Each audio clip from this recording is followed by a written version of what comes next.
म्हणजे चार्जिंगची secondary line घ्यायची म्हणजे बॅटरी कनेक्टर किंवा हेवी बॅटरी लाईन. तर ह्या लाईन मध्ये काही प्रॉब्लेम असेल तुमचा किंवा तुमच्या IDTH मध्ये काही प्रॉब्लेम असेल, बॅटरी कनेक्टर मध्ये काही प्रॉब्लेम असेल तर मोबाईलला काय येतं आपल्याला चार्जिंगचं एरर येतंय किंवा मोबाईल हिट होऊ लागला, गरम होऊ लागला तरी आपल्याला डिस्प्लेवर टेम्परेचर एररचा लोगो येतो लगेच, चार्जिंग स्टॉप होतंय. तर ती प्रॉब्लेम आज बघायची आपल्याला कशामुळे येते, काय करावं लागतं आपल्याला, सोल्युशन काय काय स्टेप बाय स्टेप. तर हे सगळं समजलं VPH primary line secondary line समजलं सगळ्यांना. तर आपण पुढे जाऊ आता, म्हणजे आपलं चार्जिंगचं शेवटचं सेक्शन आहे.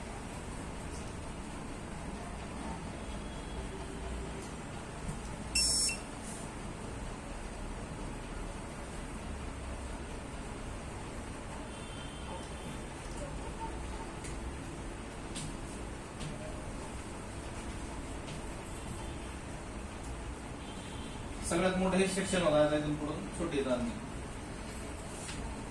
आणि हे सेक्शन एका दिवशीच बघावं लागतं. त्याला जर अर्धा उद्या बघितलं तर काहीच लक्षात राहणार नाही.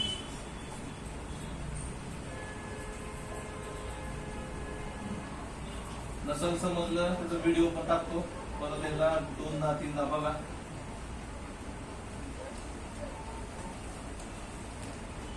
म्हणजे प्रेशर आहे त्यांना जर नाही जरी समजलं, फक्त एवढं जरी समजलं शॉर्टिंग हाफ शॉर्टिंग तरी बस झालं, हे पुढे ऑटोमॅटिक कळत तुम्हाला.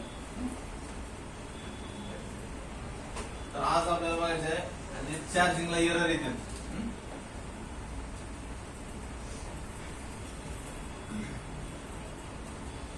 चार्जिंग एरर आणि थर्मिस्टर बघायचे आपल्याला, थर्मिस्टर रजिस्टर. चार्जिंग मध्ये वेगवेगळ्या प्रकारची एरर येतात आपल्याला.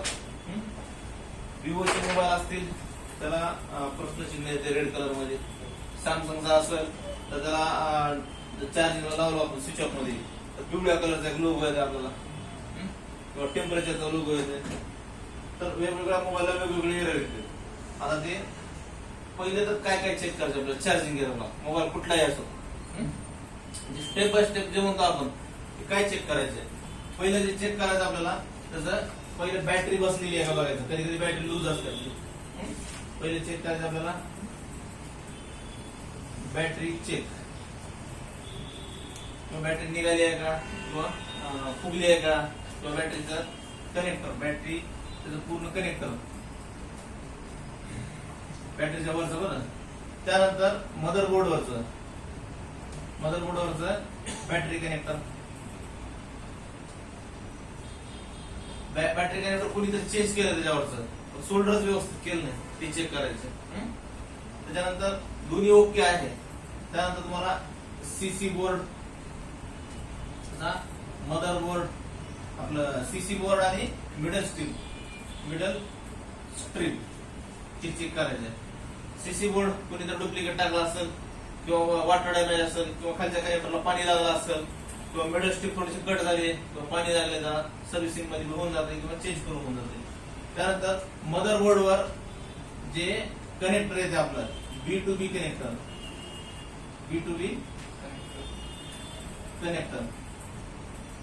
B2B कनेक्टर कशाला म्हणतो आपण, बोर्ड टू बोर्ड. म्हणजे सब बोर्डला जे मिडल स्ट्रीप आपली वरी बसते ते कनेक्टर जरी लूज झालं तरी चार्जिंगचं एरर येतं आपल्याला, त्याला रिसोल्डर केले घेऊन जाते किंवा चेंज करावं लागतं आपल्याला.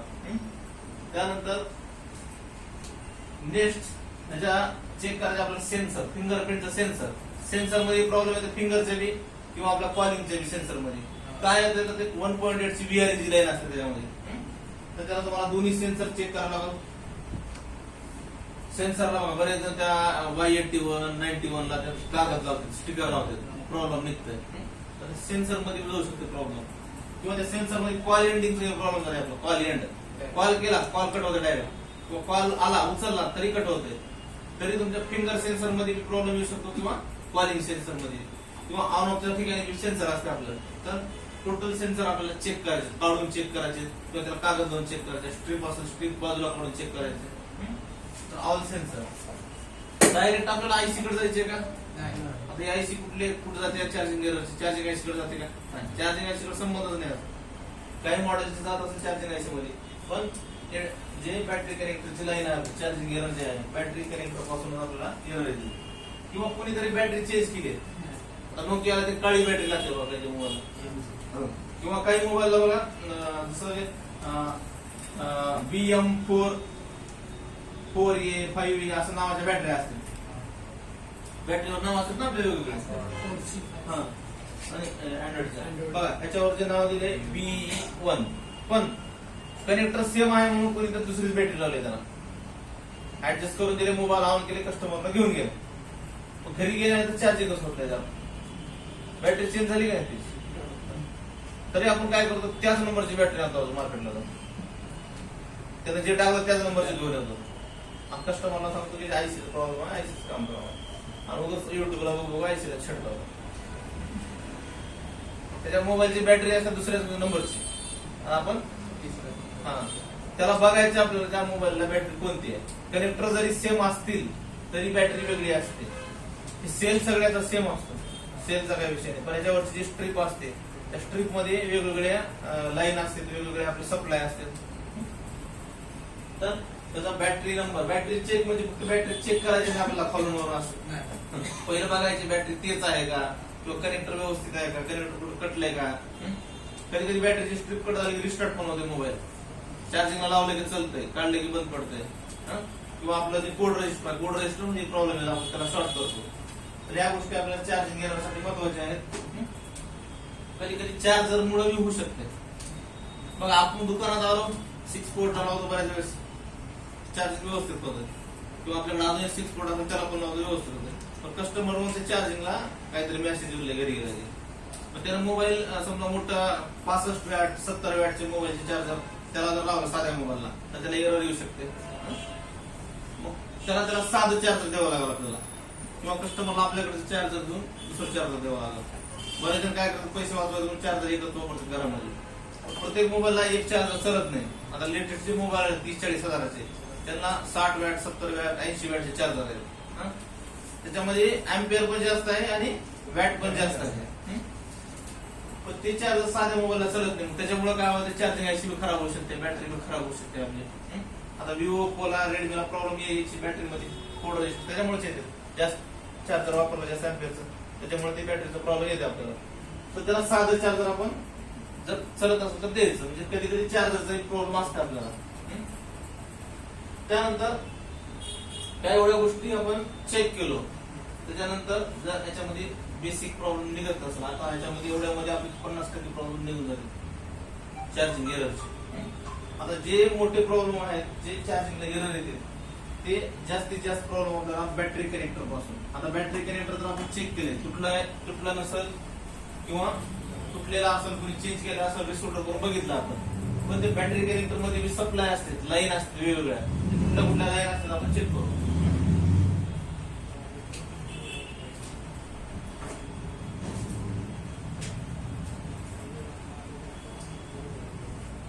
जिओचा जर बॅटरी कनेक्टर बसला बघितलं आपण 3 पिनचा असतंय किंवा अँड्रॉइडचं जर बघितलं आपलं तर असं 4 पिनचं कनेक्टर असतं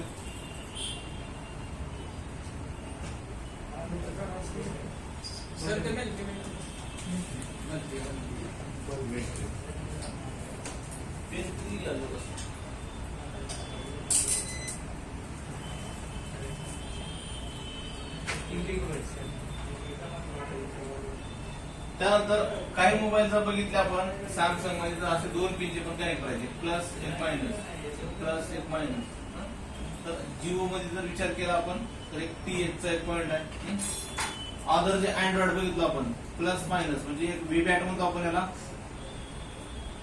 एक आहे ID लाईन एक आहे TH लाईन आणि आपली ग्राउंड लाईन त्यानंतर काही विवो मध्ये बघितलं आपण असे 3 पिनचे कनेक्टर असतील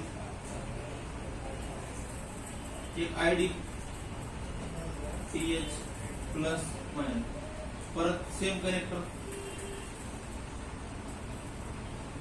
हे दोन्ही ID पॉइंट असतात प्लस मायनस सेम आणखीन एक कनेक्टर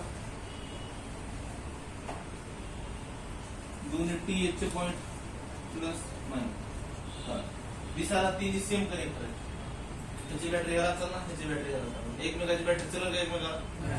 प्लस मायनस असल्यामुळे ऑन होऊ शकते मोबाईल एखाद्या वेळेस. तर चार्जिंग होईल का? कारण वेगवेगळे आहे बघा. त्याचा आयडीची लाईन आहे, टीएच ची लाईनच नाही. त्याच्यामुळे टीएच ची लाईन आयडीची लाईनच नाही. त्याच्यामध्ये आयडी आणि टीएच आहे. ही बॅटरी घ्यायला लावलं तरी चलत नाही, ही बॅटरी घ्यायला लावलं तरी चलत. त्याच्यामुळे कंपनी नंबर टाकून देते वेगवेगळे. असं काय केली सांगा कंपनी? कनेक्टर तर विवोचे जवळपास बघितलं तर एकसारखे दिसतात आपल्याला, किंवा एमआय मध्ये एकसारखे दिसते. किंवा पहिला नोकियाचा मोबाईल होता, छोटा मोबाईल. चायनानं सगळे मोबाईल काढले, नोकियाचे मोबाईल बसायचे, नोकियाची बॅटरी बसायची. त्यामुळे बॅटरीचं काही टेन्शन राहिलं नाही. म्हणजे अगोदर जे चायना मोबाईल आले मोठे मोठे आले, चायना मोबाईल टच स्क्रीनचे, त्याला डबल बॅटरी यायची आणि चायनाचीच बॅटरी बसायची त्याला.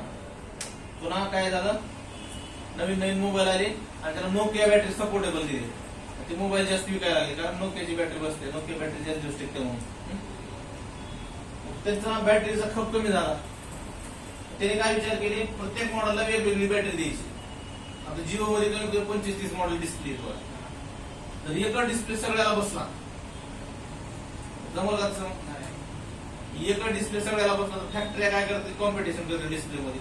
कुणी 100ला देतात, कुणी 90ला देईल, कुणी 80ला देईल, कुणी 70 रुपयाला देईल डिस्प्ले देईल. त्याने काय केलं, व्हर्जन काढले, वेगवेगळे डिस्प्ले काढले.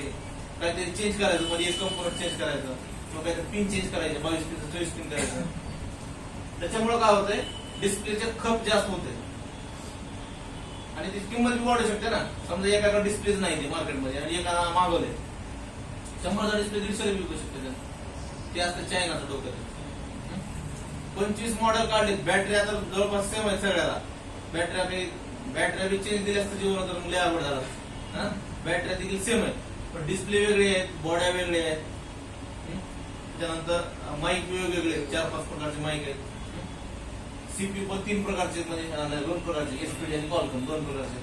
पण बाकीचे जे डिस्प्ले आणि जिओ मध्ये सगळ्याच्या डिस्प्ले वेगळे आहेत. आणि अँड्रॉइड मध्ये बॅटरी कनेक्टरला आपण तसंच केलेलं आहे. जर एकच बॅटरी सगळ्यांना येत असेल, बघा डिस्प्ले येतो आपला 91 ला 95 ला, तुम्ही 10 मॉडेलला डिस्प्ले येते आणि युनिव्हर्सल असते. पण तुमची बॅटरी येत नाही. 95 ला वेगळी असू शकते, 93 ला वेगळी असू शकते, किंवा तुमचा वेगवेगळे असू शकते, किंवा मिडल वेगळं असतं त्याचं. तर कंपनीने हेच केली की बाबा जास्त खप हो जे डिस्प्लेचा आहे बॅटरीचा आहे. तर त्याच्यामुळे काय होतं, कधी कधी प्रॉब्लेम पण येते. एकमेकाची बॅटरी एकमेकाला ऍडजस्ट करून बसवतो आपण, त्याच्यामुळे प्रॉब्लेम येतो. तर हे बॅटरी कनेक्टर त्याच्यामध्ये आयडी आणि टीएच लाईन हे महत्वाची असते. आता आयडी लाईन आणि टीएच लाईन याच्यामुळे प्रॉब्लेम काय काय बघू आपण. काढून द्या तोपर्यंत. थँक्यू.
काल काढायचं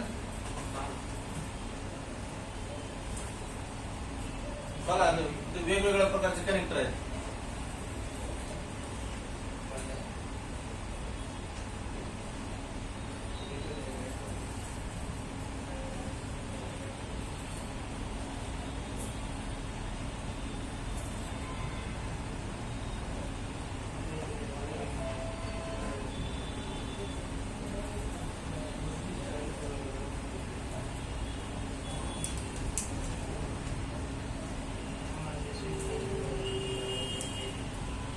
बघा, हे 4 पिनचं कनेक्टर आहे आपलं Redmi Note 4 मध्ये.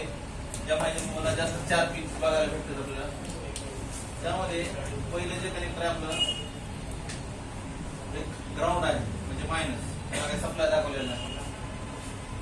दुसरं जे आहे प्लस आहे, बॅटरी प्लस व्ही बॅट म्हणतो आपण, हे बॅटरी आयडी लाईन आहे. हे जे आहे रेड कलरचं आपलं काय व्ही बॅट लाईन आहे, व्ही बॅट. इथून आपला सप्लाय जे गेलेला आहे तिथून एक कोड रजिस्टर दिलेला आहे. कोड रजिस्टर 0 होऊन दाखवते 0. आणि याचं जे सप्लाय आलेला आपला कुठे येत आहे DC टू DC म्हणजे प्रायमरी लाईनला आपली व्ही बॅट लाईन. त्यानंतर दुसरे जे 2 लाईन आहेत, एक आहे बॅटरी आयडी लाईन आणि एक बॅटरी थर्म लाईन, त्याला TH लाईन म्हणतो आपण, बॅटरी थर्म.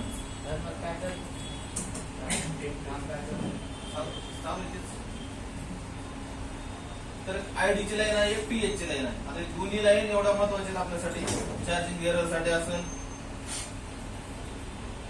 तर यामध्ये बघा, पहिलं तर बघू आपण आयडी लाईन काय काम करतो. आयडी म्हणजे आयडेंटिफाय करायचं काम, म्हणजे बॅटरीमध्ये चार्जिंग किती आहे ते आपल्याला डिस्प्लेवर दाखवणे, बरोबर आहे. किंवा CPU ला सांगणे की बॅटरी एवढी चार्ज आहे, 3.7 आहे का 4.2 आपल्याला पर्सेंटेज दाखवतो.